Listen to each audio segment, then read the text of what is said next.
Thank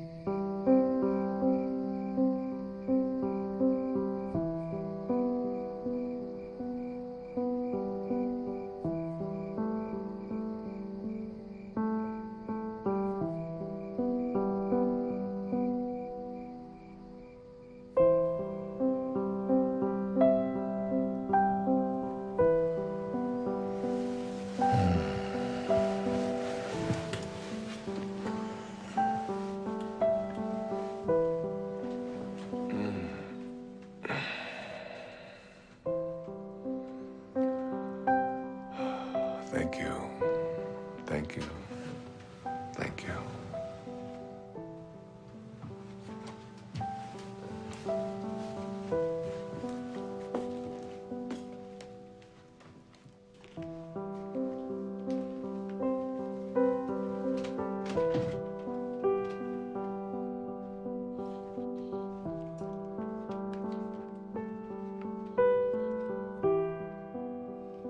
Thoroughly unprepared, we take the step into the afternoon of life.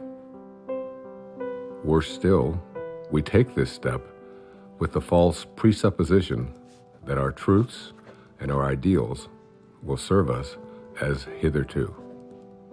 But we cannot live the afternoon of life according to the program of life's morning. For what was great in the morning will be little at evening. And what in the morning was true, at evening will have become a lie.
Oh, hey. Hey. Thanks, honey. Oh, hey, could I get some cream? Sure. Sorry. Let me see it there. Thanks. Okay, we're all packed. I got the snacks, Jason's prescription, boarded the dog, car payment, called the neighbors. Hey, Jack. Jack? Jack, I need you to turn off the video game and come downstairs and have breakfast. We're gonna leave in a little bit. Let me just finish this level. Okay, fine, but then we're unplugged all weekend, got it? I don't even know what that means, unplugged. It's a very sad commentary on our life. Hey, sweetie. Time to get up, sweetheart. Is it tomorrow? It is tomorrow. It is, and we're gonna go on vacation, and we're gonna have so much fun, but we gotta miss the traffic, so let's get going.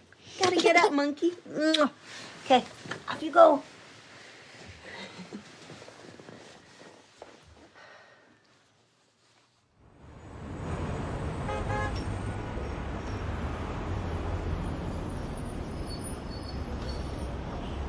You're overreacting, Larry. I don't know what they can do. They can do a lot of damage to your image, Chad. Now listen, you have a brand to protect. More development can't afford lawsuits from environmental groups.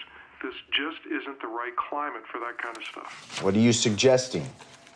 I suggest you decide on some sort of compromise, or we'll be tied up in court, and you won't be able to start this project at all. Why didn't this come up when we did the impact report? I mean, for God's sake, we're talking about a tree.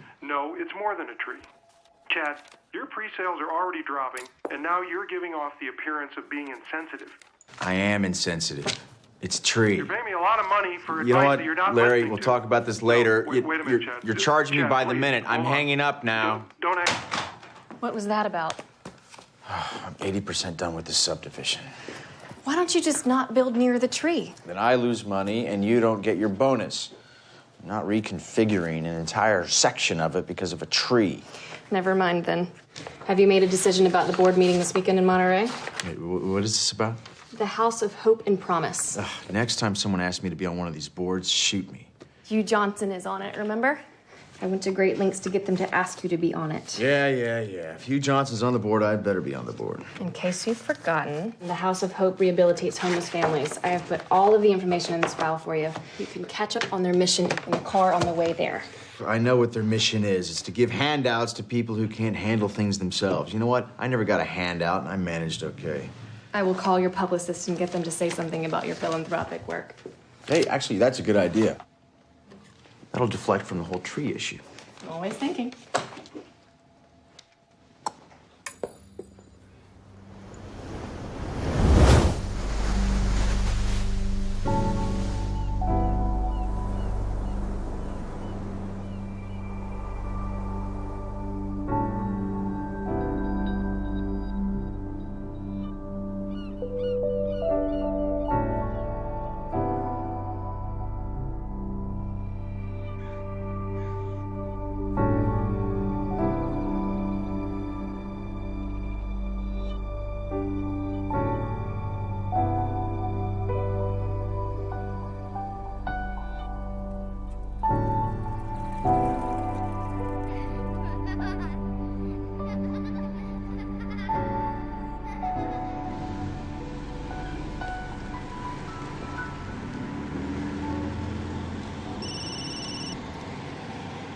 And I need to find where the director's cottage is, so. Hello? You gotta get a new van, bro. Yeah, what happened? Is it? Well, it's kind of hard to hear you. The reception's shoddy up here. What do you mean they're reconsidering? You're kidding, right? Well, you're my agent. You're too violent. What does that even mean? I don't make slasher films. I make art. You got to convince them of that. Do they even know the talent we have on this? You got to find a way to get them. Look, he shook my hand. He looked me right in the eye, and he said, "This is a go project. I want to do your film." Yes, because if the money doesn't come through, I'll have to scramble to get another investor. I thought this was a sure thing. Excuse me, coming through. You want to make me happy? Get the money for my film. That would make me happy. I gotta go. I'm on the Wayne Dyer thing. Hey, bye.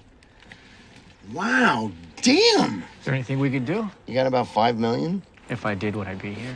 Then I don't think you can help me. Cheer up, David. It's a quick job. It's quick. It's quick and fun. It's 6:30 in the morning, Sarah. It's not going to be fun. It's just a job.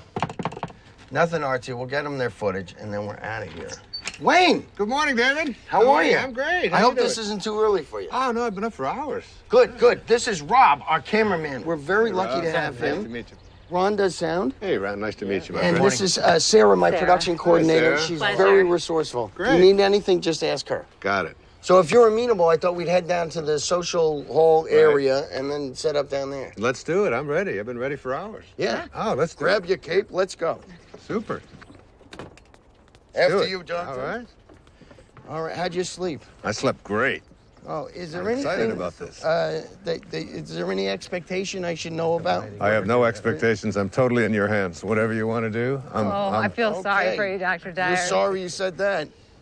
I'm just gonna blot you a little bit there. You got a little shine. Okay. You can't go wrong at this place. Isn't it beautiful? It is gorgeous here. I'm sort of allergic to nature myself. Oh, I just love it. I'm so thrilled to be here. He looks good. You want less trees, more trees? How's that looking? Sure, that's fine. Do you know anything about the history of this place? Have you looked into it? Not really. We just go where they send us, you know? The guy who runs this is a fascinating guy. He was telling me about the history of it. I can't hear him. Really a magical place. It's Can you say that again? I'm sorry. It's a magical place. I got him. Back in 1913, Julia Morgan, she was an architect, and she designed this entire place. They set it up as a conference center for the Western Division of the YWCA, and they would hold all of their meetings here. And the name of the place, it's called a Silomar.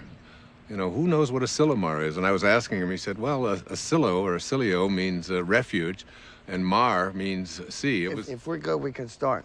That's interesting. Hear that, David? I heard it, yeah. This is a refuge by the sea, and it's just stunning. It's just so beautiful. I'm so excited to be here. Wayne, just so you know, tomorrow and the next day, we'll just ask you questions, and you go ahead and answer, and then we'll move locations and do more of the same. And I'll also be shooting some B-roll over the next couple of days. What again? B-roll? B-roll, like walking the bees, talks you're and shooting exercise. the bees that are here. Yeah. Listen, it's your vision. I'm open to anything. Whatever you see, I'm happy to go along with it. Well, I'm more of a technician on this one. Really? Well, you know what? You might find yourself learning something. Maybe. Well, I'm open to it. Great. Let's go ahead and roll camera. We're speeding. Sounds good. All right, Sarah, would you be kind enough to slate it? I would love to. You're gonna slate me? I'm gonna slate you. All right. Dr. Dyer, interview 1. Okay, Wayne, you came up here to write your latest book. Can you tell us a little bit about what you came up to write about? Yeah, I'd be happy to. One of the things that has intrigued me over the years is so many people coming up when I talk about purpose and finding meaning in their life is what is my purpose? How do I find it? It always seems to be eluding me. I can't seem to get there. I've always felt that the real purpose of life is just to be happy, to enjoy your life, to get to a place where you're not always trying to get someplace else.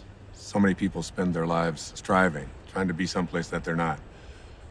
They never get to arrive. One of the ways to understand about how to find your purpose in your life is to return to nature, to find your own nature. I wrote a book a few years back called Change Your Thoughts, Change Your Life, which was based upon the ancient teachings of Lao Tzu in a book called the Tao Te Ching. Lao Tzu reminds us that all being originates in non-being. Jesus put it this way in the New Testament, it's the spirit that gives life. That you didn't really come from your parents. You really, all of us came from this place called spirit.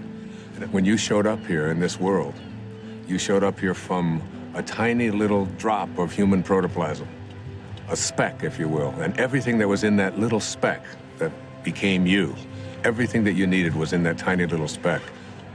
One of the most important metaphors that I ever use is that the first 9 months of your life, from the moment of your conception until the moment of your birth, everything was being handled for you. There was nothing for you to do. You don't get consumed with the color your eyes are going to be or what your body is going to look like. It's all taken care of for you. You just surrender. I call it a future pull. And it's pulling you in the direction of whatever it is that you were supposed to be. And to me, it's not too great a stretch to say if everything you needed for the physical journey was already handled in there, then why not everything for the rest of the journey as well? All of your purpose, it's in there. All of what your personality, it's in there. Everything that you were to be, not just the physical you, but everything, if you just let go and allow. And so we're born. And we look at this beautiful little creature. As parents, I have 8 children. I've seen it happen many times. And you look at this beautiful little child and you look at it and you say, great work, God. Great work. Couldn't be any better. We'll take over from here. And then we're surrounded by all these people, our family, our culture, wherever we go. And we begin to be told that we can't really trust in who we are. Stop it, no, give that to me. We have to trust in something outside of ourselves, and we're on a journey towards ambition. Once you begin to say, we'll take over from here, you introduce something, you just take this perfection, and you just edge out the Creator. You edge God out. E-G-O. Ego. This ego is the part of us that starts to tell us who you are is not this perfect divine creation, this piece of God that you came from. It doesn't say that. It says who you are is what you have. It begins with things like our toys, and then our bank accounts, and then the possessions that we have. Before you know it, we begin to identify ourselves on the basis of our possessions. We begin to take on a set of beliefs about the more that I have, the more valuable I am as a person. And so we spend our lives taking these young children and immersing them in a culture that emphasizes more. It becomes almost a mantra of the ego. You have to have more. And the more you have, the more you are aware of how much other people are trying to take it away from you. The more you get consumed with how do I protect it and how do I make more of what I have. The dilemma here is that if you are what you have and things go away, then who you are also goes away in the process. Going somewhere? Yeah, I thought I'd come with you. Why? Why not? Because this is a work thing. I'll be in meetings all day tomorrow. I'll have nothing to do. Doesn't matter if you're busy. I'll go shopping or something.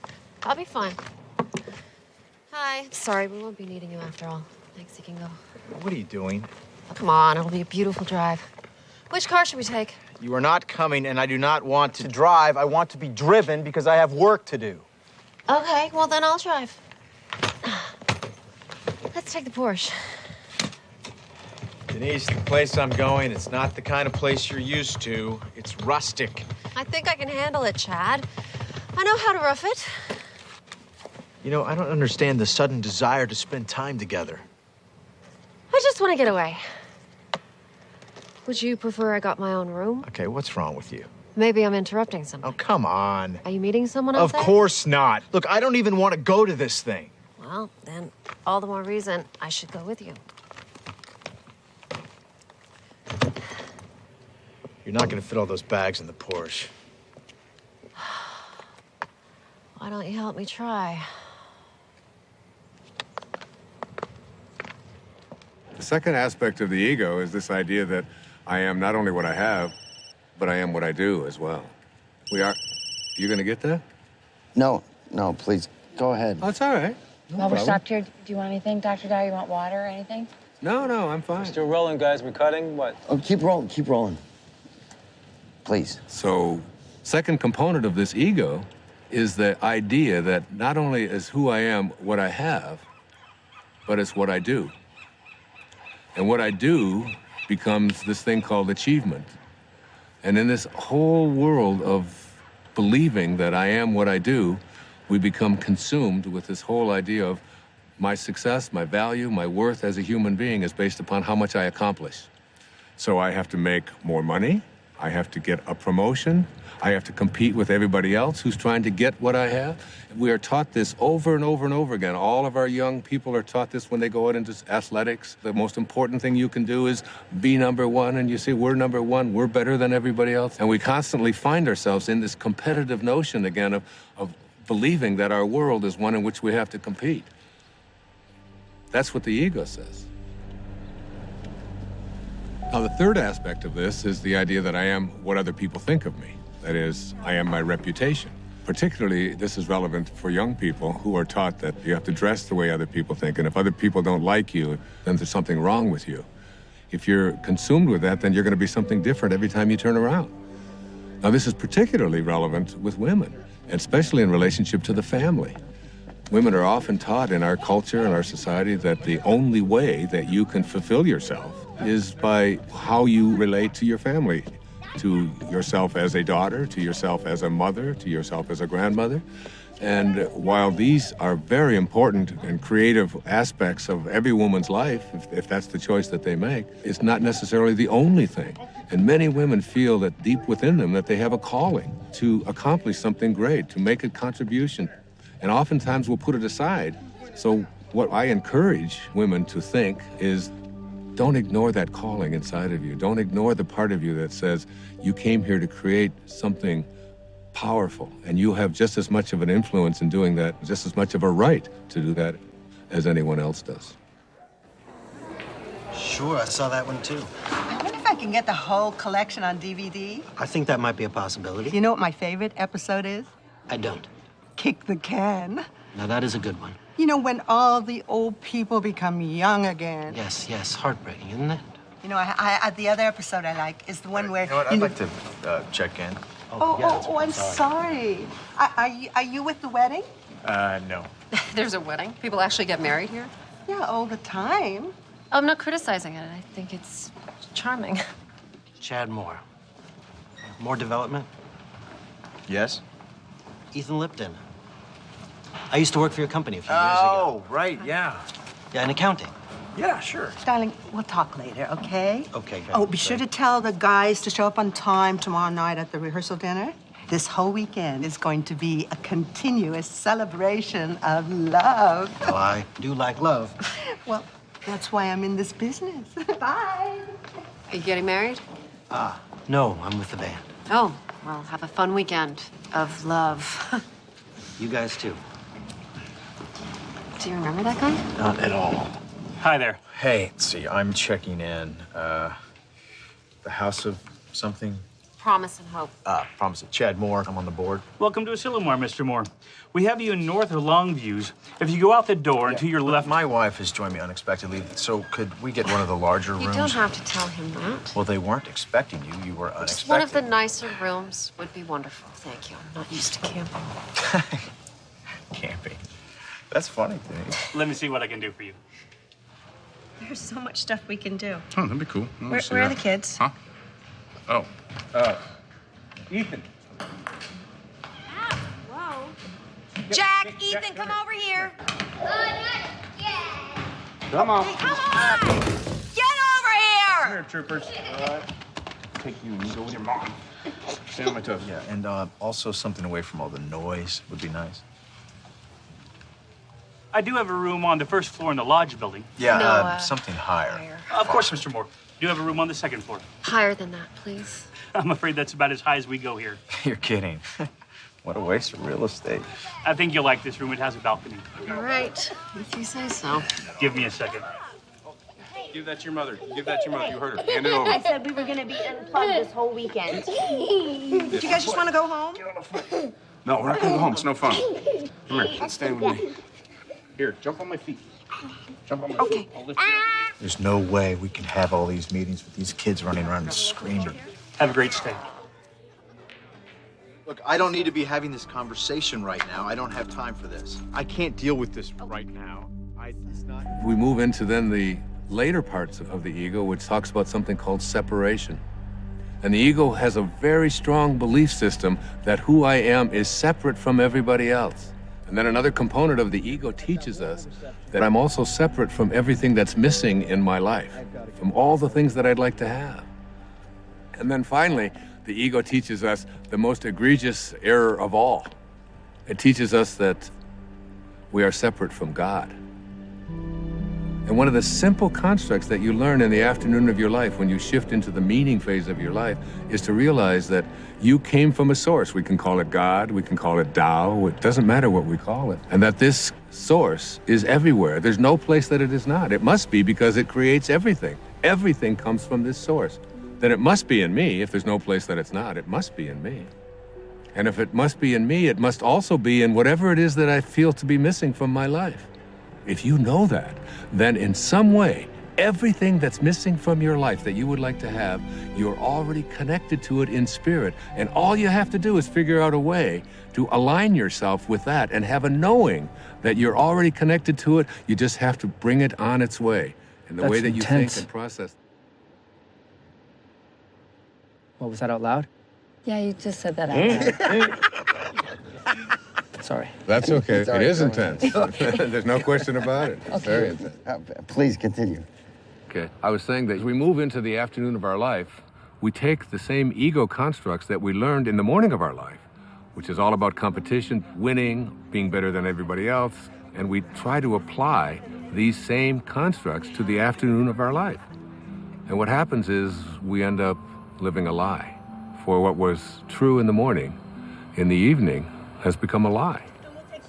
The problem is we don't really know how to move into the meaning phase of our life. This is when we have to learn to go back to those first 9 months, from the moment of our conception until the moment of our birth. Lao Tzu speaks about this in the Tao Te Ching. Let yourself be lived by it. He says that the Tao does nothing. It's leaving nothing undone. This is where we have to get to a place where we can surrender and have a knowing that we're not alone and that we're going to be guided and that we have a nature and that we can trust in this nature. It's not something that we have to always be struggling with. It's not something we have to be in charge of. Literally, think about it. Let yourself be lived by it rather than you taking over. But as we move into the meaning phase of our life, what's happening is we begin to think about fulfilling a dharma, fulfilling a destiny, fulfilling something inside of us, a calling that only we can feel inside of us. No one else can tell you what that is. But if you feel it and you know it, winning and being ahead of other people takes a back seat to feeling fulfilled and living your life on purpose.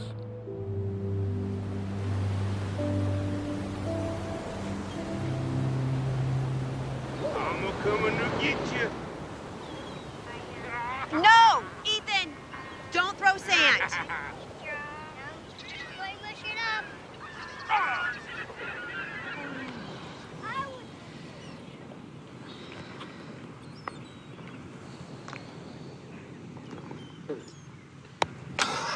Hey, got anything to drink? Juice box. Sure. I'm gonna go back and get some more sunscreen. Really? We got clouds. No, they can still get burned. Okay. You gonna walk back? Yeah, I'll be fast. We can wrap it up here. No, look at them. They're having so much fun. I don't want to drag them away. I'll be right back. Okay.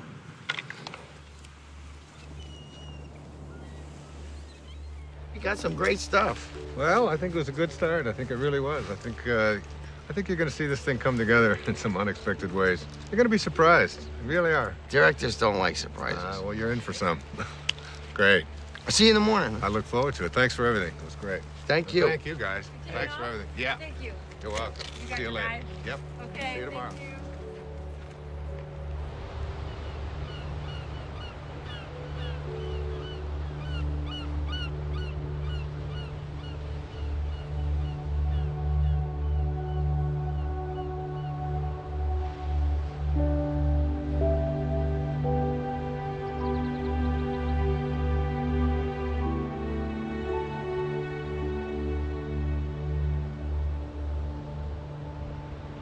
Amazing, isn't it?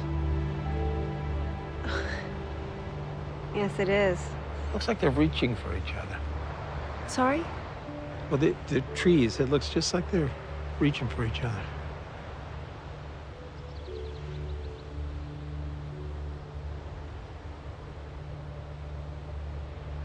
Yeah, you're right, it does. The whole place. It's like a different painting every day. You know, you're very fortunate to work here.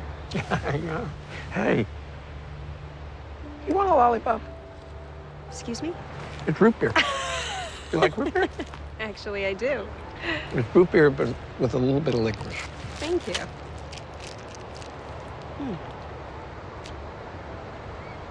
I like it. I like everything about this place. Like what? What do you like about it? I don't know, it's just, it's so beautiful. I can't describe it. In words, yeah. I guess so. I mean, words versus images. Images? Pictures. No, don't do that either. I used to. When I was in college, I used to drive down to the beach and I'd sketch for hours. Oh well, doesn't matter anyway. Oh well.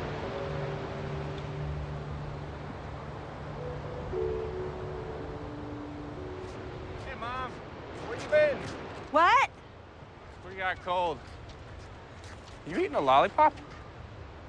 I am. Got any candy for the kids? No, I'm sorry. Oh, that's all right. let's go back. Come on, buddy. Let's go. Yeah. All right. It's okay. Here. I don't get it, to be honest with you.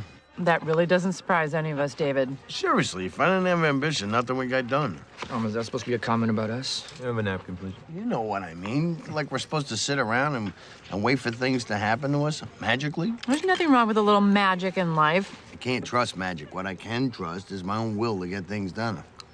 That's my main problem with what Dr. Dyer's saying. Okay, he's right there. You want to keep it down? He didn't hear me. Dr. Dyer, you want to come hi. join us? Sure, I'd love to. How you guys doing? Great. Good. This chicken's great. Good. So, Dr. Dyer. Yes. We were all just discussing your Right. first interview and all those things you said. And basically, David thinks that it's all BS. What? David, really? I don't think all of it is. I mean, I'm entitled to my own opinion, right? Absolutely, you are entitled to your opinion, and I respect it. And you know, David, you don't have to get this all at once. You know, just get a little bit at a time. That's all it takes. You know, if you start practicing it, eventually it becomes a way of life, and you start living from a different perspective. I'm not really a spiritual person. I'm too busy. Yeah, spirituality is kind of like a luxury. That is true. I find it hard to find time to meditate. Let me ask you this. Do you think that you're an inspired person? Do you live an inspired life? Do you feel inspired? I have no idea. Really? Well, let's take an example. Let's supposing I had an apple pie that we had just made. And out of this apple pie, we take one slice. We take the rest of the pie, put it over here, and I take this slice and I give it to someone. Let's say I gave it to you, Ron, and I say, Ron, what is this? That's an apple pie? How do you know that? How do you know it's an apple pie? Because it came from an apple pie. So, well, you laugh, but I mean, the truth is that's a very profound statement that you just made, that everything in the universe must be like what it came from. You take an acorn and you'll never get a rose bush out of it. You look at yourself and you ask yourself the question, where did I come from? Who am I and what am I like? You know, instead of making our choices out of the place that we really are, our authentic self, we're making them out of the ego. And every time we make choices out of the ego, all kinds of things begin to happen to us that take us away from finding meaning in our lives. How do you know if you're making a choice from your higher self? You gauge everything on the basis of how you feel. Are you stressed out? Are you anxious? Are you fearful? Are you angry? Do you feel good about yourself? Do you feel like you're on purpose? Do you feel like your life has any meaning? When you're operating out of the only part of yourself that is authentic, bliss is your response. But what about the upside of ambition? I mean, I'm a filmmaker, and if I didn't, doesn't ego serve me? I mean, if I was going with the flow, I'd never get a movie made. That's a conclusion that you come to because you think out of the ego. You know, the fact is that you might even be able to make much greater films if you came out of a higher place. Imagine yourself as being able to live and work and do everything that you do from this place that, well, it's called Dharma. What's Dharma? Dharma is a spiritual principle that implies there is a purpose to our lives. Like an otter has a dharma, a bird has a dharma. Everything has a purpose. And when you find yourself living from that purpose, you have found your dharma. Your dharma is something that you will be living by. And rather than constantly using the ego, you will begin to say, this is what I'm here for. It's like, I call it a calling. It's like an inner calling. How do you know what your dharma is? Like, what if you can't even find your dharma? Yeah, I can't even find a date, let alone my dharma. Well, your dharma isn't anything you're ever going to find. Your dharma is something that you're always connected to. It is your divine purpose. It is something that you are aligned with throughout your entire life. The ego has kept us away from it. Excuse me, I have to take this. This is what I'm talking about. I'm sorry to interrupt. How does this help me find a date exactly? You don't need to find a date. If you live what I'm talking about, you'll understand that everything will be perfect and everyone that comes into your life will come in on time perfectly. You're a divine creation of God. You're a spiritual being. You don't need anyone else to confirm that. I love that. It's true. Dr. Dyer said it was. It is true.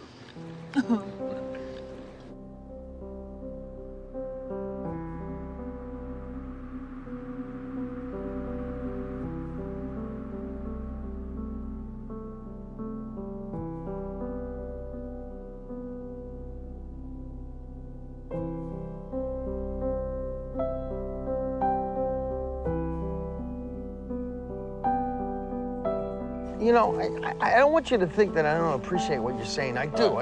Not that you would necessarily be concerned with what I'm saying because that's the ego telling you what to think, right? So you were listening? Yeah, I'm listening. I just think it's good to have a plan. Well, what's your plan? To be a successful filmmaker, to make a name for myself, to make money, to have a good relationship. So you're talking here about prosperity, you're talking about abundance, you're talking about happiness. I haven't any problem with that. I've been attracting abundance and prosperity into my life forever. I think it's actually quite easy to do. I really believe in it. For you? Well, you know, the problem what you're talking about here is the ego. The ego and your attachments. You know, you become attached to you know, how much money you're making and how well your film is doing and is everything working the way I've been told that it should work. When you become attached to things and they go away, you then lose who you are. But it feels so much like survival. We're not talking about survival here. We're talking about a shift away from the morning of your life and having to do everything for external reasons and moving into a higher place in your life. Why don't we start with that tomorrow? How to make this shift? It's a good idea. You know, I tell my audiences all the time that if this is something new to you and you've never heard it before, there's a shift probably heading your way as well. That's all I need. It could happen.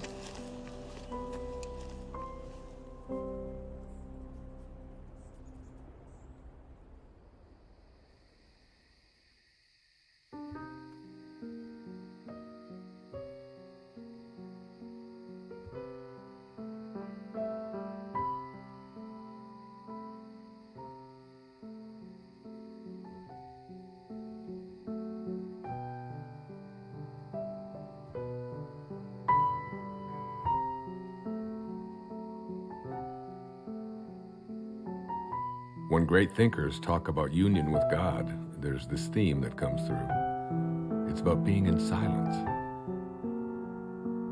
When everyone else is asleep and there are no distractions, when you feel yourself alone with Source. This is the time when you are closest to Source. Being alone with Source is not just about feeling good, it's about a new awareness of my own divinity and what it's capable of achieving. It's all about returning back to the place that you came from. T.S. Eliot has a great quote, "We shall not cease from exploration, and the end of all our exploring will be to arrive where we started and know the place for the first time." I got a cut. Wayne, hold there for a minute. Hold there, Wayne, for a second. What is it? It's a bad angle. I gotta be lower. How long? 5 minutes. Wayne, take 5. Just hang there. We're readjusting the shot. Absolutely, no problem. You want some water, Dr. Dyer? No, thanks. I have an lotion here.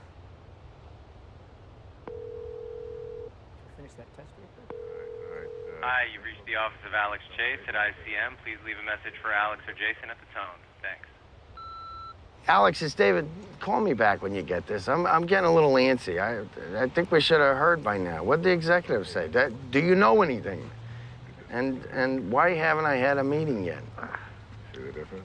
Yeah, call me back. I'd appreciate it. Wayne Dyer interviews day 2. Rolling. Okay, we'll start with the transition from ambition to meaning. Great, it's a good idea. I can give you an example from my own life. It might be helpful. When I first started writing, I was very blessed to be considered, quote, successful. My motivation very often became how much money was I going to make on this book? What was my next contract going to look like? How many weeks did it appear on the New York Times bestseller list? What position was it? Did you get on the Tonight Show? Did you get on the Donahue Show? Hold on, I'm confused. Yeah? Yeah, if you were a success, who cares what was motivating you? Well, I guess you begin to change your definition of what it is that constitutes success. I mean, success can be identified in those terms, and there are other ways to look at it as well. But there's people listening to you. I mean, where would you be if you didn't initiate it? I mean, it got you started, right? I'm sorry to interrupt. Are we switching to a Q&A format? I'm just curious. Sorry. No, that's okay. It's a very normal question. It's a very common concern that people have. For myself, we talked about my writing, David, and yes, by all means, it was successful, but there was a part of me, inside of me, that said, there's something more for me. I was writing books about psychology, your erroneous zones, pulling your own strings, the sky's the limit. All of them were doing well. All of them were bestsellers. It was all, but inside of me, I was shifting. There was a calling to something else, and I could see the shift taking place in my life.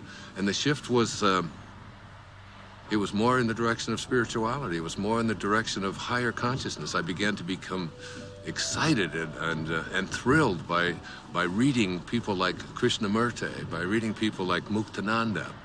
And I remember going to my agent and I said, I want to write a book about how to take some of these great spiritual ideas. He said, no. You're going to write a book about sex. He said, this is going to sell. This is like Dr. Ruth has got one, but you're way better than Dr. Ruth, you know, and he's going on and on. And he said, and then I've got a second book for you, and we're going to do a 2-book deal, and you're going to write a book about how to make money. You know, Wayne Dyer's approach to making money. And I'd say, Artie, I said, I can't do that. I said, I have to write about it. He said, no, nobody's going to buy this stuff. He said, that's the airy-fairy stuff. That's out there. That's all that new agey stuff. He said, you don't want to. I said, but I have to write that. That's what I'm living. That's what I'm feeling. It's so exciting. And I remember submitting the proposal to him, and he said, all right, I'll send it in. And they didn't give me much of an advance at all because they didn't even believe in it. But off I went. There was a strong inner kind of feeling that I had something greater to give. I had something that I had to do that was beyond just going through the motions, just doing what I had already mastered, what I knew how to do. I remember when I made the shift, even though there was a little bit of fear, I remember feeling probably the freest that I'd felt ever in my life. I wasn't motivated by whether people are going to buy it, how much money I'm going to make, whether people are going to put me on a bestseller list. Those became external kind of factors. Those became things that started to chase me rather than me chasing it. Basically, I think, David, what I'm trying to say to you is that you get to a place in your life where you start to be guided by something that's larger than yourself. Just stay aligned with what you're here for and stay in harmony with Spirit, with God, with Source. Stay there. And as you stay there, the meaning phase of your life begins to take over. And once you cross over into the afternoon of your life, it's impossible to go back. Wait. Monday? You can't keep telling me Monday. If it was coming through, it would come through like 5 Mondays ago. Well, we can take a pause here for a second. You are not telling me this right now. What do you mean? They're replacing me? You don't know what to tell me? This movie meant everything to me. I bought them this movie! It's my movie! This movie meant everything to me! Damn it! Okay, this would be a great place to break. Is he okay, you think? I think he's gonna be fine. Let's just call it lunch. Okay. Everybody get something to eat, okay? And then, as soon as I...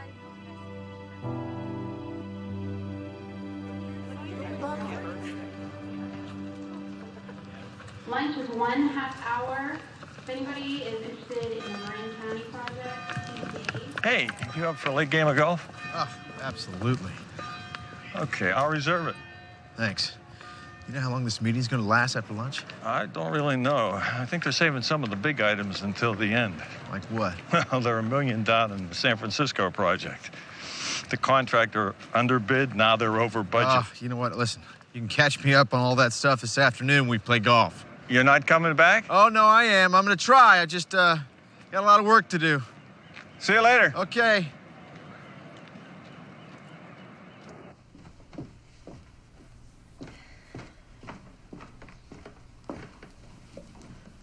Good book? Not bad. I'm sort of a slow reader, but it's being patient with me. You said you worked for my husband? A long time ago. I don't think he remembers me. Oh, I think he remembers you. Well, he let a bunch of us go all at once, because, you know, he needed to scale back. Sorry about that. Hey, it's okay, truly. It's one of the best things that ever happened to me. I needed to try some different things, pursue some other avenues. Like your music? Like my music, yeah. Well, it sounds like your story has a happy ending. Not yet, I hope. No. Don't rush me now. No, that's not what I meant. I meant you seem happy. Well. Hey, you know what? You and Chad ought to come to this party that we're playing at tonight.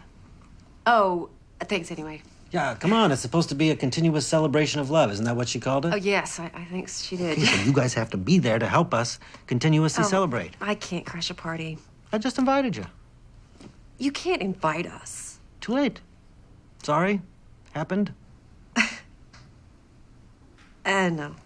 Thanks, though. I'll see you around. Okay. Wear something comfortable.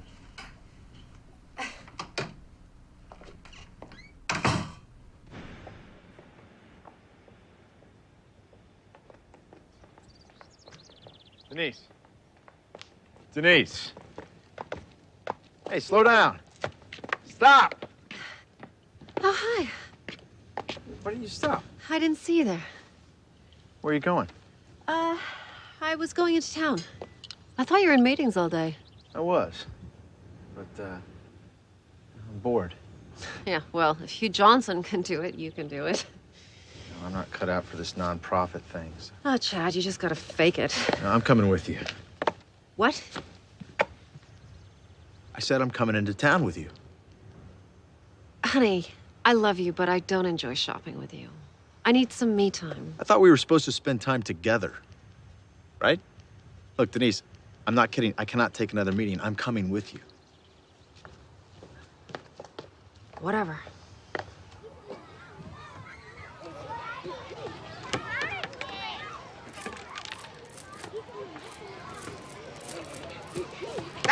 Hey! Guys! Stop it! Take it over there or you're gonna lose the water guns. Oh, they got you all wet. Oh, it's no big deal. It's just water. Water is soft. Don't give it another thought. It's great. I am so sorry. Don't be sorry. I've got 8 kids of my own. I've got grandchildren. You know, these things happen. Things get messy once in a while. It's fun. Well, thank you. That makes me feel a little bit better. I always see it as an opportunity to sort of practice what I call non-interference. Oh, I wish I could do that. Oh, you can. Of course you can. Really? I mean, I'm their mother. Isn't that a little irresponsible? I don't see it as irresponsible at all. I think parenting is not about having children lean on you. It's about making leaning unnecessary. Yeah, they've got a compass. Let them follow their own compass.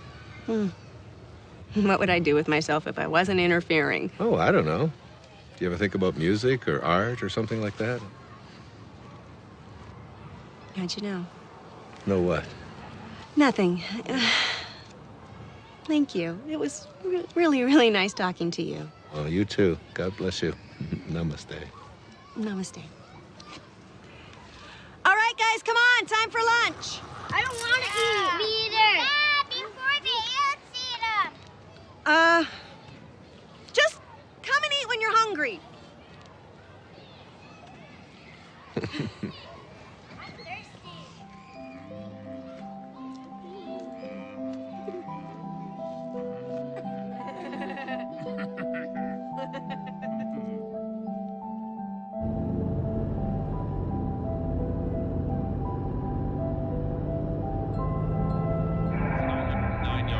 Touchdowns and only 5 interceptions. Now listen, Bob, the next Peyton Manning, you want to put 10 bucks on. And definitely he had that signature moment during the game against the Bears. Yeah, but you know, he could have cracked many quarterbacks. On Tuesday, 5.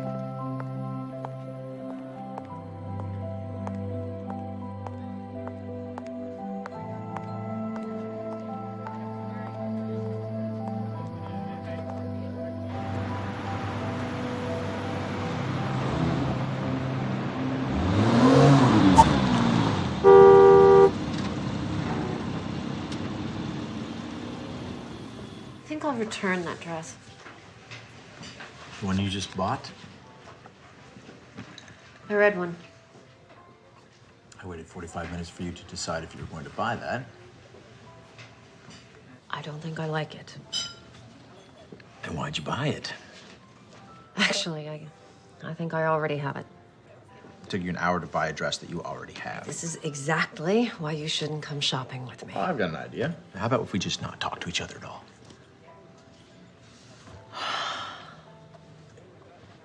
Jesus, Chad. I really should have come alone. I've got a lot on my mind. You've got a lot on your mind. What could you possibly have on your mind? All right. I wasn't gonna tell you this until tonight, but...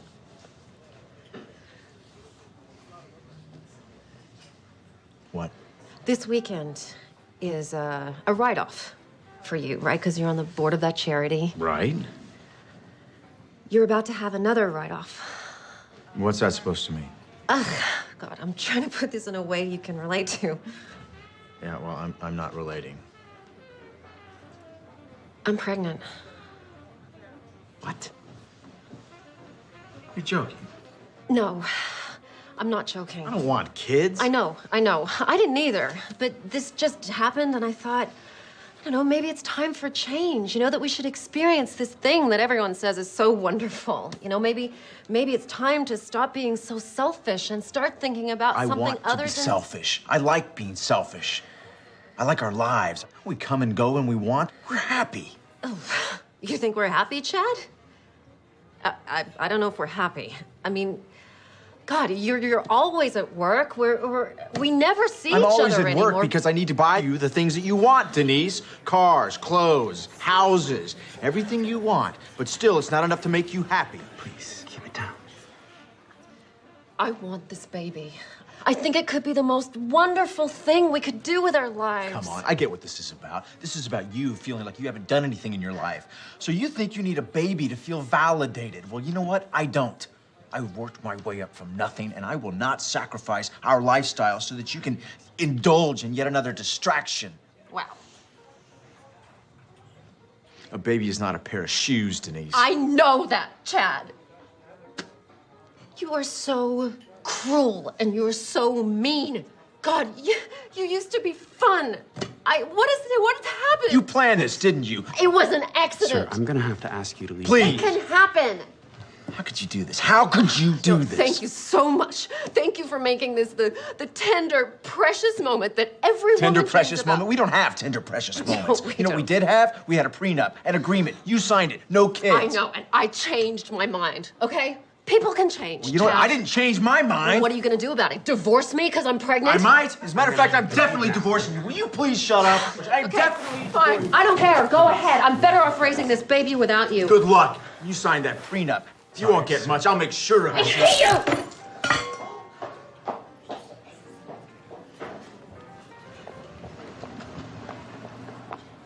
Sir. I'm fine.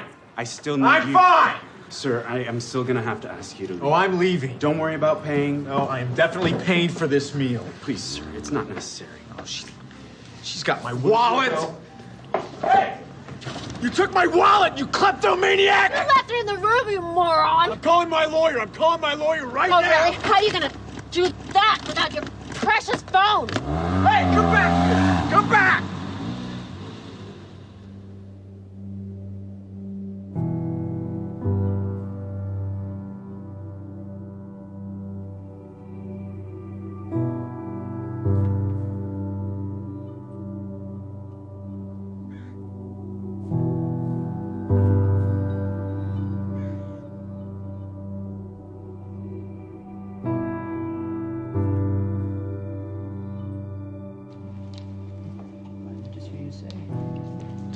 Testing. 1, 2, 3. Can you hear me?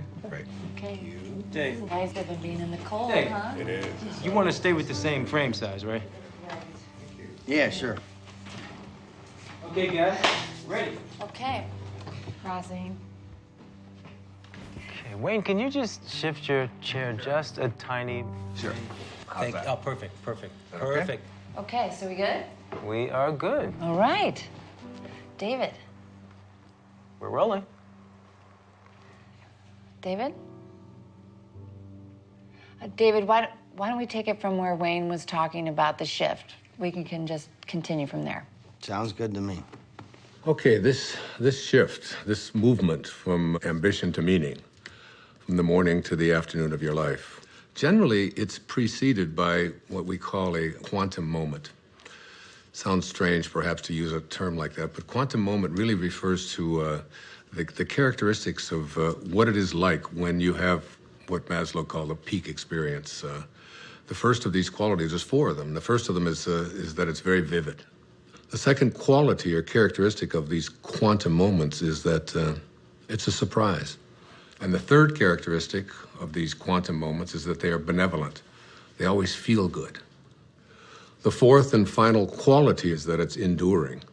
That is, it isn't just something that comes and then goes and it's out the window.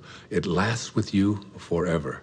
For example, I left drinking behind in my life 21 years ago. And I couldn't even imagine that I could have given it up because I'd always had 2 or 3 beers every single day for the previous 10, 15, 20 years. I couldn't even remember a day when I hadn't. And I knew that I had to make that change. And it was 4:05 a.m. in the morning. I could remember the clock when it turned. I woke up, and there was like a breeze in the room, something that I've never experienced before. The smell of roses. This was 21 years ago now. I can tell you what was hanging on the closet, the hook that I had there. On the mirror there, I had a cartoon that I had there. I can still see that thing exactly as if it happened this morning. The vividness of this is something that I've never, ever been able to forget. I can remember how surprised I was at what was happening at that time. It was almost as if some kind of force had taken over, and I was just amazed by it. So if you're lucky this happens to you? David, it has nothing to do with luck. It's like when the moment is right, when you are in a different state, in a different place in your life, exactly what is supposed to happen will happen for you. The low points in your own life, these times when you think that nothing could go any worse, oftentimes are the things that we need to propel ourselves to a higher place. Let me give you an example. The night before that moment that I just described to you, I had taken my entire family, 5 children, and my wife, and we had all gone to this restaurant. And like I always did, every single time I went to a restaurant, I ordered not just 1 beer, but 2. And that was so that in case the waiter wasn't there when I wanted my second one, I would be able to have it. And the waiter said to me, "Oh, excuse me, sir." He said, "I'm sorry, but I can't serve you alcohol." And I said, "Why?" He said, "Well, last night one of our waiters served someone who was underage, and we had our license suspended." I said, "Come on, we're getting out of here." And I made each one of my children get up, get back into the car, strapped into their car seats and so on. My wife, who, God knows, had so much to do, and it was such a hardship for her. But it didn't seem to matter to me at that time because I wanted to have my beers, and I was making myself more important than everyone else. And we drove off and went to another restaurant. And I can remember thinking that night as I went to sleep how ashamed I was. My wife tried to talk to me a little bit about it, but I would have none of it. I was right, and that's just what the ego always makes you. It makes you right. And that night, that experience that I had at 4:05 a.m. the next day, not only did it get me off of alcohol, it probably saved my life. It transformed my life in so many different ways. And it was all because I was open to it. You don't believe that? Sounds like more sitting around until some sort of epiphany comes to you. It's not about waiting around. You know, in the Tao, one of the great lessons that I learned is that it teaches us how to be soft, how to be flexible, how to not be always in control. One of the great teachings of the Tao says that let yourself be lived by it. But you didn't do anything. That's the whole point. That's the place you want to get to, where you just allow. In the recovery movement, it's called letting go and letting God. Allowing this source that is always flowing through each and every one of us to do and perform its magic.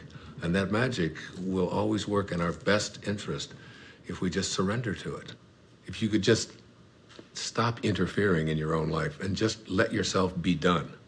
If you can get to that place, nothing will be left undone. Everything that you need will be there for you.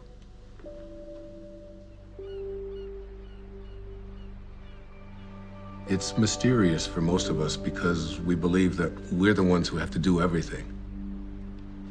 Isn't it interesting that you had everything you needed in the first 9 months? Why isn't that true for the next 90 years? Because we interfere. When I was 19 years old, I was in the United States Navy and as an enlisted man. And I was given my assignment to join the aircraft carrier, the USS Ranger. and it was on deployment in Yokosuka, Japan. So I boarded a refrigerator ship, the USS Vega, in Alameda, California.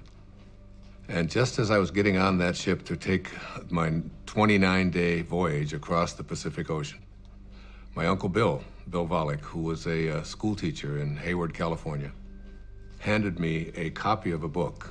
And the book was a collection of short stories written by Leo Tolstoy.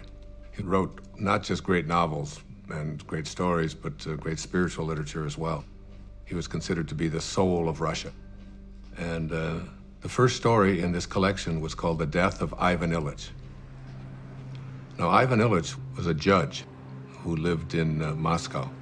One of the more important features of this story is his relationship to his wife, who he basically hated because he despised his work. And he felt that she had pressured him and pushed him into doing this, that it was a prestigious thing to do. And he was filled with internal rage and anger at what he had done. The title of the story kind of gives it away, The Death of Ivan Ilyich. You know he's going to die. Now, Ivan Ilyich was lying on his deathbed, and his wife is holding his hand, this woman that basically he despised for all of his life. And he looks up into her eyes, and his last words are, "What if my whole life has been wrong?" And he died. I was very shaken and very moved by that. And I took out a pad of paper, and I wrote a note to myself. And I said, "Dear Wayne, don't die with your music still in you." And I've lived that for my entire life. When you die, you will return to that source, and you will be in that space of love. But the Tao says that you don't have to die to get there. You can die to the ego and live from that space of perfect love while you're here. That vivid, surprising, benevolent, enduring quality that defines the quantum moment that leads us into the shift is really an indication that you're returning back to the source. You're beginning to live from the Tao. It's reconnecting with the field of intention. In Greek, the word enthusiasm breaks down to entheos-iasm, which means the God within.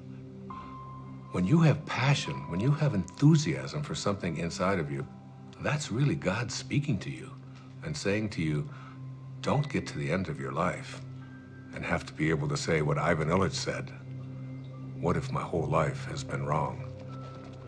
I can't think of a greater tragedy than that.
Hey, Mom!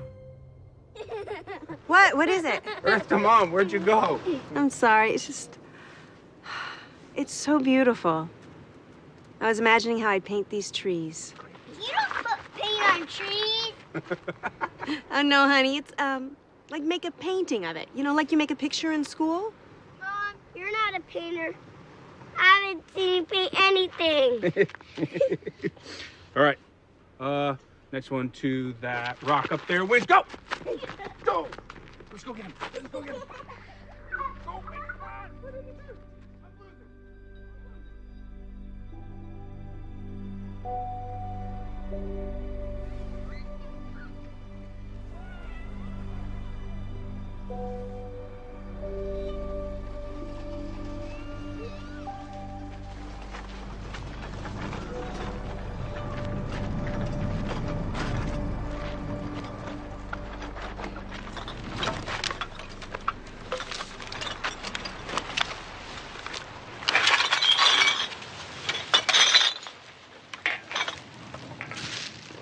Hey, here's some money.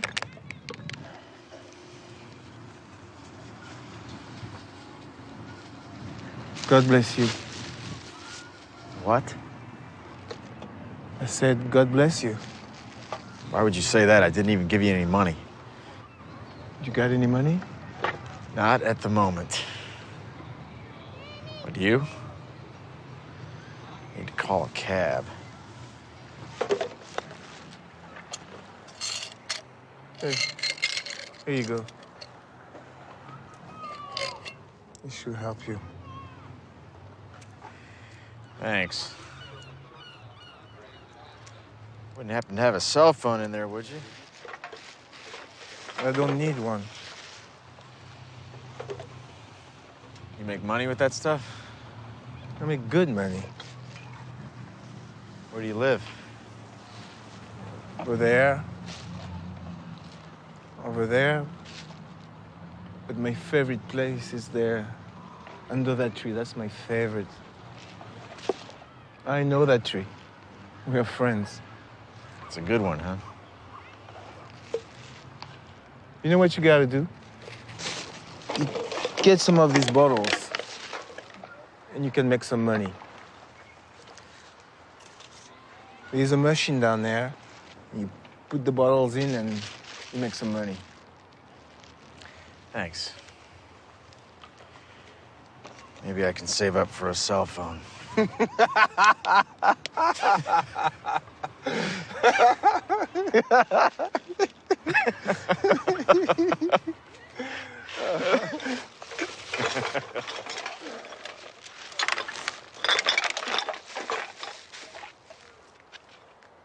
Hey. Do you have some money?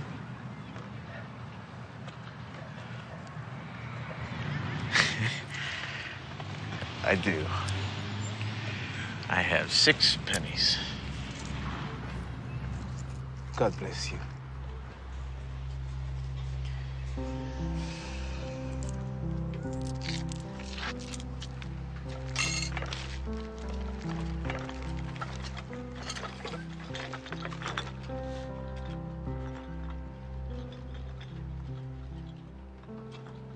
Synchronicities.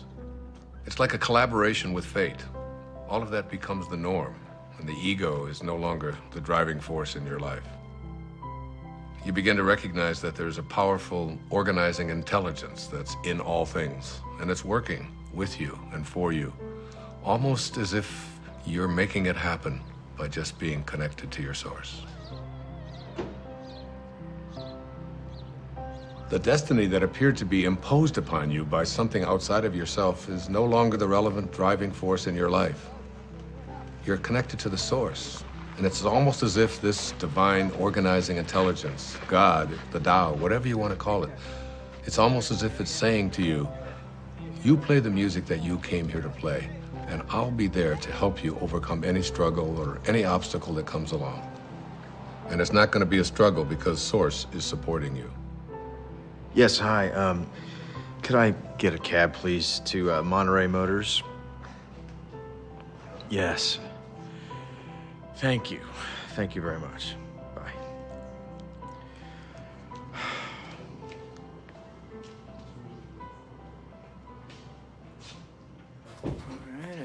I can't stop thinking about what you said about a destiny being imposed upon you. Well, you know, I think all of us, each and every one of us, have a knowing within us. You know, it's been said that when you trust in yourself, you're trusting in the very wisdom that created you. It's there to tell us who we are and what we're meant to be. I know, but so much of Hey. society is putting stuff You wanna get a on drink? people. It seems like all the I'm time. good. Dr. Dyer, can I ask you a question? Sure. Are men and women different when it comes to this? Do they shift differently? It's very different, as a matter of fact. There's some recent studies that have just been published on that. I'd be happy to share them with you if you like. That would be great. Okay, super. All right, I'm taking off. Okay, man, I'll catch up with you. So there was this incredible study done. I've got it right here. It's called The Moment That Turns Your Values Upside Down. And there's 4 components to it. There's men and women before and after. Now, before one of these quantum moments, they were asked just to list the most important priorities of their life, from the most important to the least important. Now, for men, the very first and most important value that they had learned was wealth, the accumulation of money. It's not really that big a surprise, because we are taught as men when we're growing up that your job is to support your family, your job is to get ahead. And the second most important value for all of these men was a sense of adventure, to go out there and, conquer the world. Be the guy. Yeah, absolutely, be the macho guy. The third was achievement. You know, as men, we're raised to believe that you are what you do, what you accomplish, what you're able to create. The fourth is the idea of pleasure. You know, going out with the guys, getting as many dates as you can, having as much fun as you possibly can.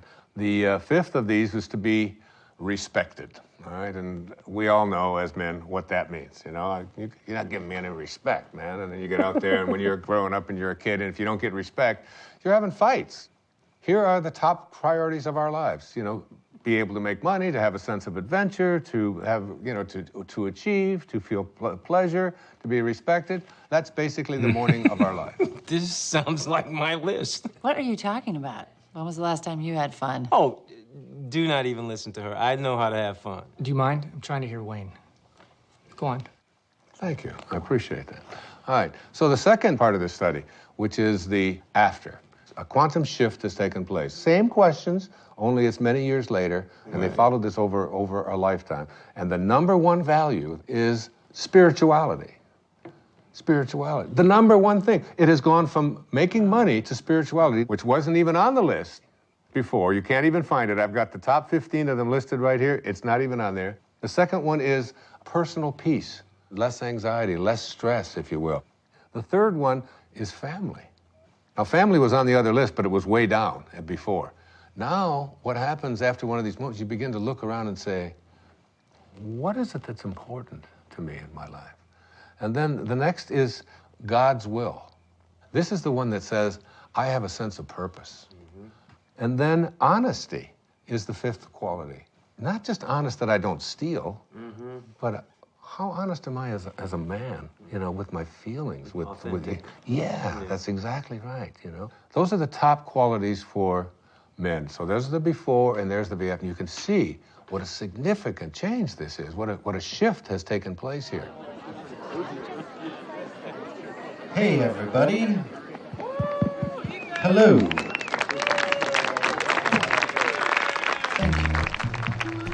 We are very glad to be here tonight. Steve and Lisa are dear old friends of mine, and so when they asked me about the prospect of our band playing at their wedding, I felt like I had no choice but to say, are you sure? Are you positive that's something you want to inflict upon your friends and family at your wedding day celebration?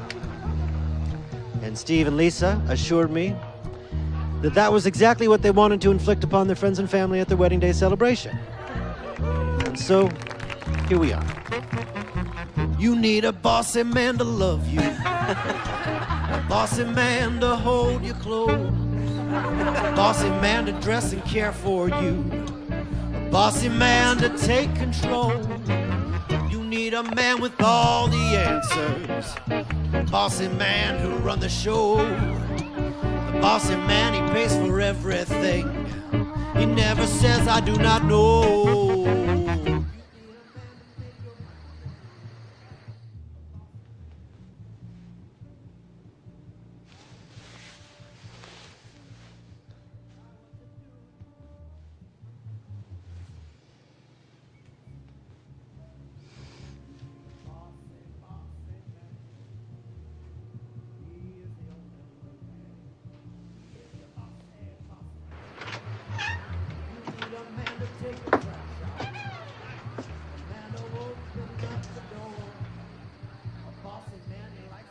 Okay. I know what you're gonna ask. I can already tell. Yeah. What's the deal with the women? Bring it on. For women, it's even more astonishing. Before one of these quantum moments, the number one value is family. And it's not surprising because women are kind of raised in our society, in our culture, to be a good mother, to be a good daughter, to support your family, to take care of your children, and so on. The second one, which may surprise you, was a sense of independence, of feeling as if I would like to feel independent. Women are very conflicted. Yeah, makes sense. The third was career. Now, very often, women never even felt that they had a right to go for a career because they were obligated to be taking care of their family. And this is not a put-down of that at all. What we're saying here is that there's something more. The fourth quality for women was fitting in, having to be like everybody else and so on. Yeah. And then finally, attractiveness. And this became not just like it's nice to look nice, but my whole values are, and how do I look? And where do we get this? You know what? That is so scary when you break it down like that, because where is it that we learn as women we're supposed to be pleasing everybody else all the time? Well, go on the newsstand. You know, all you see are magazines with pictures of girls with waists this big and, you know, with implants, lots of emphasis on makeup, having the right labels, carrying the right bags and so on. So these became the top qualities or characteristics or values for women before one of these shifts. Well, I hope the after list is better. Their values shift dramatically. The number one value for women after having this experience, it's right here, is my own personal growth. Now remember, before it was like taking care of everybody else, doing the right thing, fitting in, and now it's all of a sudden, how am I growing as a human being? How do I feel about myself? The second is a sense of self-esteem. Am I worth anything? How do I feel about myself? Am I a valuable human being? The third one is spirituality. My sense of my connectedness to something bigger and greater than myself. And then happiness. Again, this wasn't even on the list. It was almost at the bottom of the list before. How often have women been raised to believe that their happiness isn't an important thing, that doing what they are supposed to do rather than feeling, you know, a sense of, I'm entitled to be happy. And then a very interesting one, it's called forgiveness. This became very important in their lives. Forgiveness. That's good, because then you can forgive all those people that gave you bad information about what you're supposed to be doing. Yeah, there's a whole lot of resentment that begins to take place in people. It's what so many people just go along with. Oh, Right. Joe. This is great. Hey, you're the best. Thank you so much. This is great. We should be filming this. Thank you very much. Good night, guys. You guys did so well on the hike today. Good night. Can I have a glass of water? Of course you can.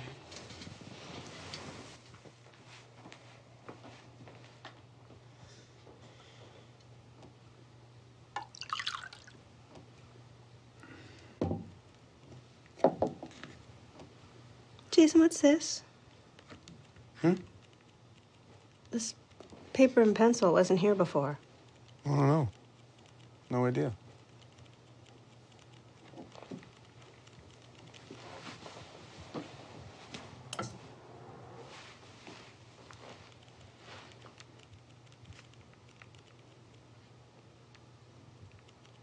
Hey, Jason? I think I'm gonna take a shower. Okay.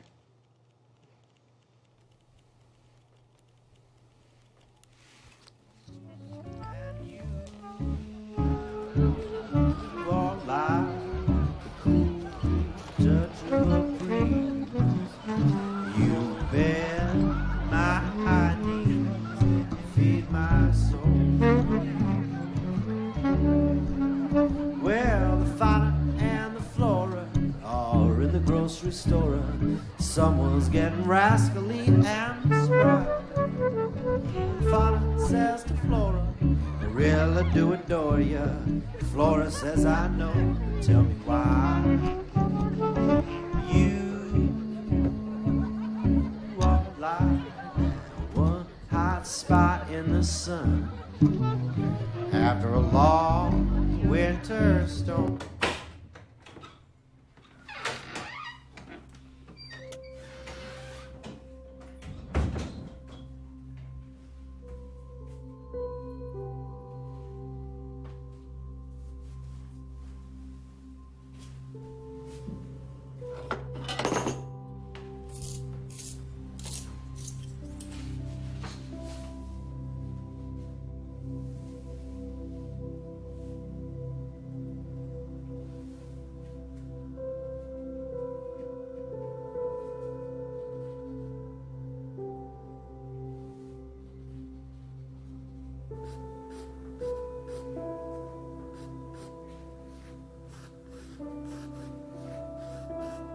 I don't know, would you guys like to hear? I think maybe the only true miracle that ever happened to me in my life. A real miracle? Yeah, it was an authentic miracle for me. It was a healing that took place that I still can't explain. So it was in the year 2000, and I had taken a group of 25 people on a spiritual tour to Assisi. I've made several visits there. In fact, I wrote an entire book called There's a Spiritual Solution to Every Problem, based upon the prayer of St. Francis. And I lectured for a couple of hours about it, and we all had visited the places where St. Francis had lived and performed so many of his miracles. The next day, we were going to take a tour to a place called San Damiano, where St. Clare, who was the first female to ever become a part of the Franciscans, lived. And on the third floor of there was the bedroom, exactly as it was in the 13th century. There was a young man on that trip. He was 21 years old. His name was John. He was from Pennsylvania. He had cerebral palsy, and he had 2 very heavy braces on each one of his legs. We were going to go up to the 3rd floor. Now, this was a winding staircase to get up to the 3rd level where St. Clare's bedroom was. Now, John, in order to be able to go up the steps, he would have to move his leg out like this, you can imagine, and then he would go up the step, and then he'd bring the other one down, and then he'd go up the next step, and he would bring it back because his legs were stiff. But as we started to get into the very narrow part of the staircase, he couldn't, his legs wouldn't go out. He could only go this far, so he couldn't go up. And you can imagine he couldn't go down. It was impossible for him to go down. So there he was stuck. I was ahead of him. And he stopped me and he said, Wayne, I'm in trouble. I can't go up another step because I can't get my leg out to the side. There's no room and I can't go back down. What are we going to do? And there was a whole row of people behind waiting to go up this very narrow staircase. So you have the picture?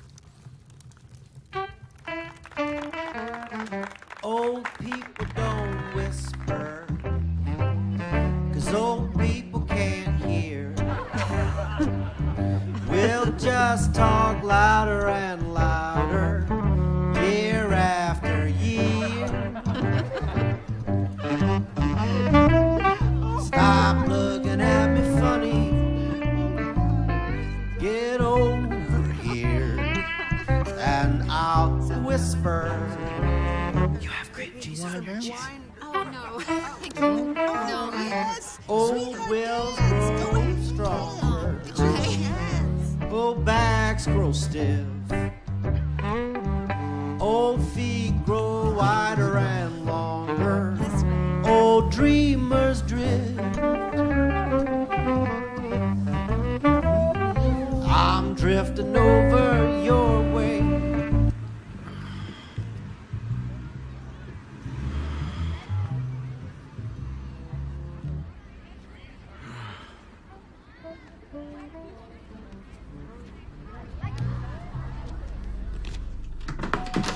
Denise?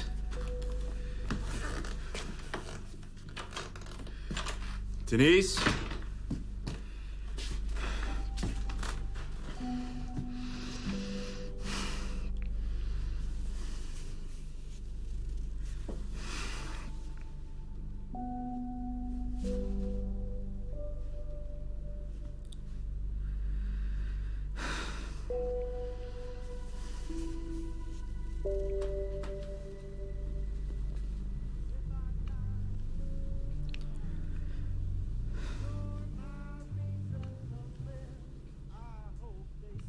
So I said to him, without even thinking, John, what I want you to do is just strap yourself on over my back and put your arms around my neck and just lean over and I will carry you up these steps. Now, what I haven't told you is that before we went on this trip, I had done some major damage to this right knee of mine, to a point where I had it examined by several orthopedic physicians, and I was told that there would come a time soon when I would have to have this knee replaced because it was down to bone on bone. So as he got on my back, and now we're talking about 240 pounds or so, he went, I went about 3 steps, and I realized that my knee was about to collapse, and I was going to go straight down. And I had a quick vision of what the newspapers and the Assisi Daily News were going to say the next morning. Spiritual teacher collapses, bottom of the stairs, 40 people dead. You know, it was like... And so as my knee started to go down, at that moment, I saw a vision of St. Francis. I had a vision of what he would look like, and he didn't say a word. It was very, very quick, and he just went like this with his hands. In other words, stand up. And suddenly, and I had the fragrance of roses was in there, the same fragrance that I had, remember in the story I told you? In that quantum moment when I had that, the same kind of thing. And I stood up, and I started walking up the steps with him, and my knee just suddenly righted itself. It was fine. Not only did it right itself, but I suddenly had like a burst of energy like I've never had before. And I started walking faster with him on my back. Then I started running. And I ran up all of the stairs. My wife was waiting at the top, and she said, "What happened to you? And what are you doing? And everybody else is out of breath." And I said, I had a miracle. I just don't know what happened. And I realized that my knee didn't hurt anymore at all, and I wasn't limping, and I had no pain in it at all. By the way, I've never had any surgery, nothing ever done to this knee. It was a healing that had taken place in that moment.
Hey, you coming to bed?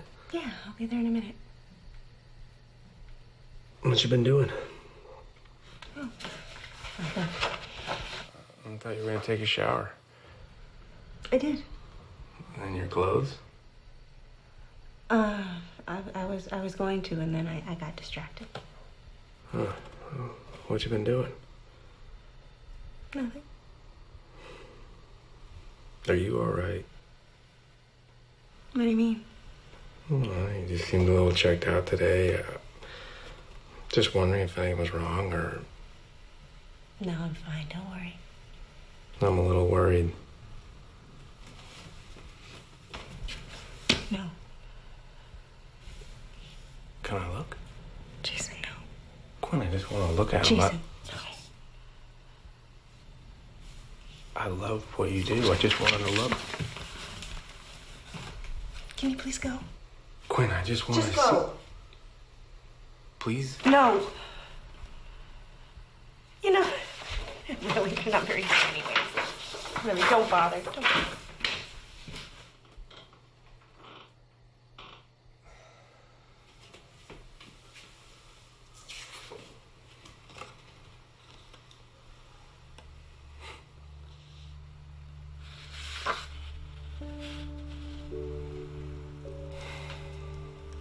Later on, I started to talk about this miracle, but the thing that I did was, when people would ask me, why do you think it happened to you?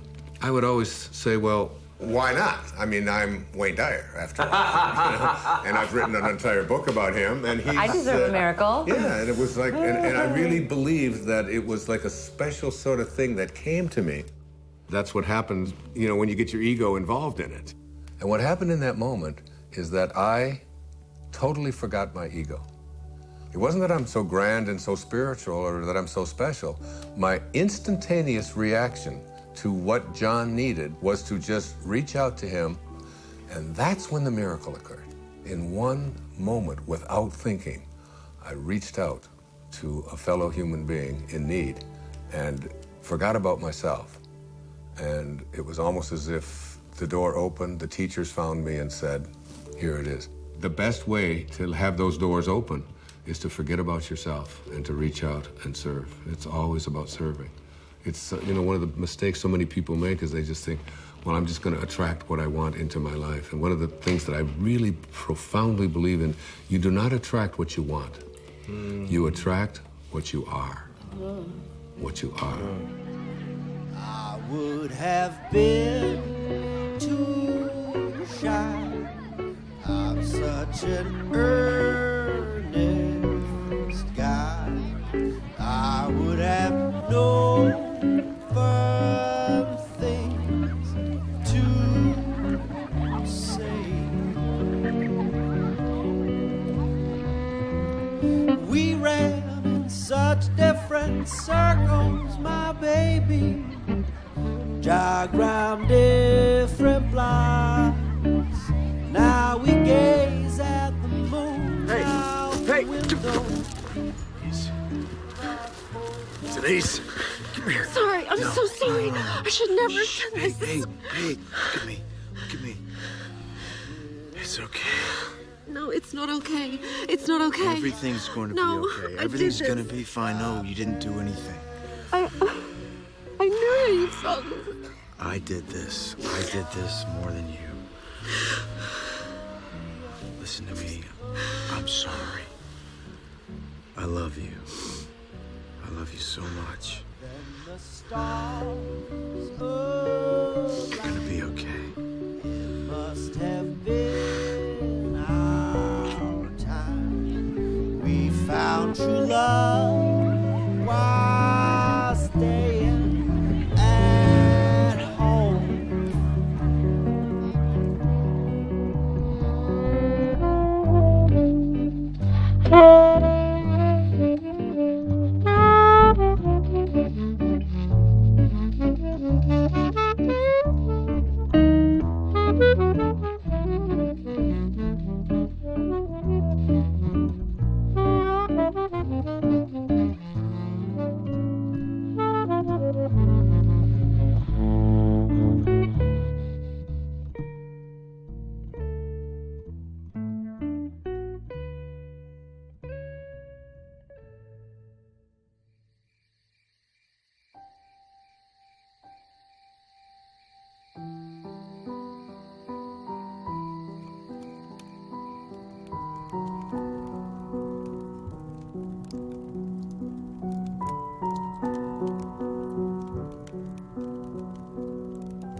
Don't stop. That was great. Thank you.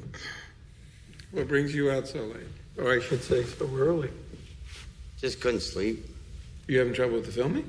No, that's fine. Filming's easy. It's my business I can't handle. Hey, do you know chopsticks?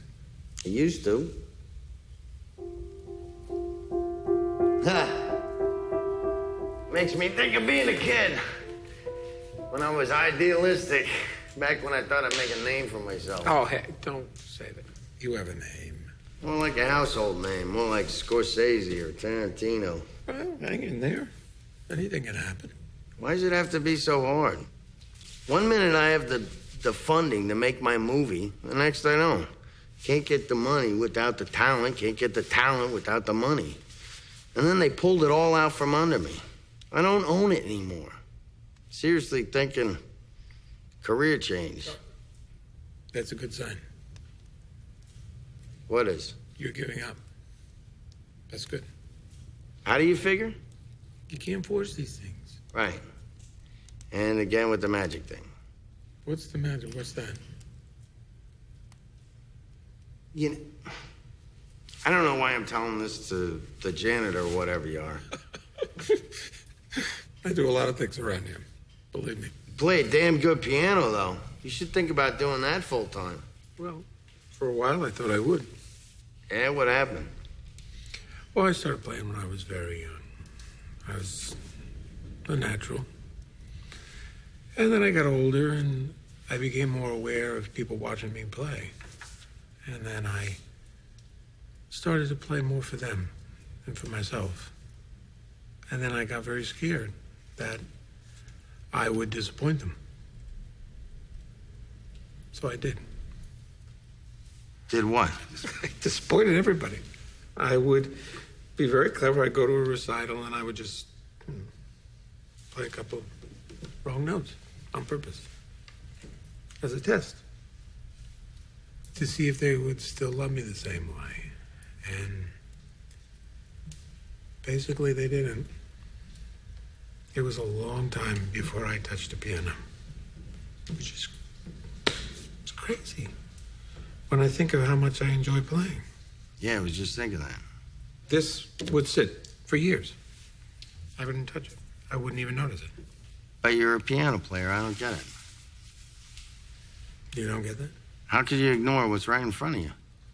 Busy doing other things. You should understand it. That way. Yeah. Hold that thought. You hear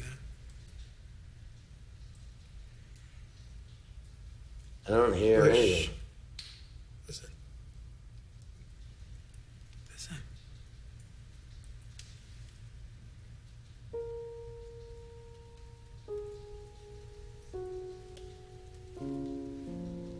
That's nice. I like that.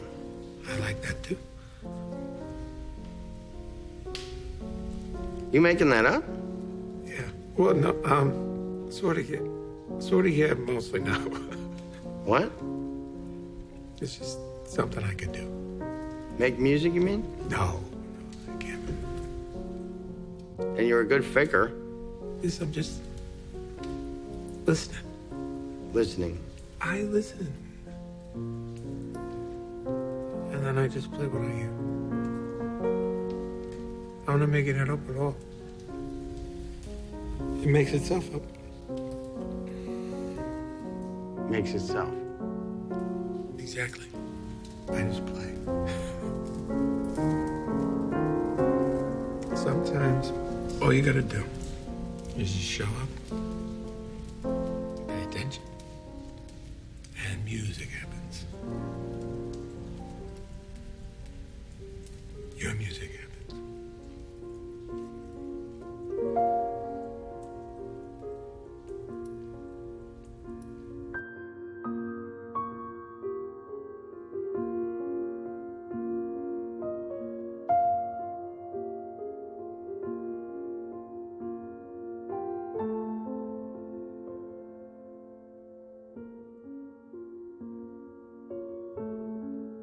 Whatever you're looking for in your life is there for you.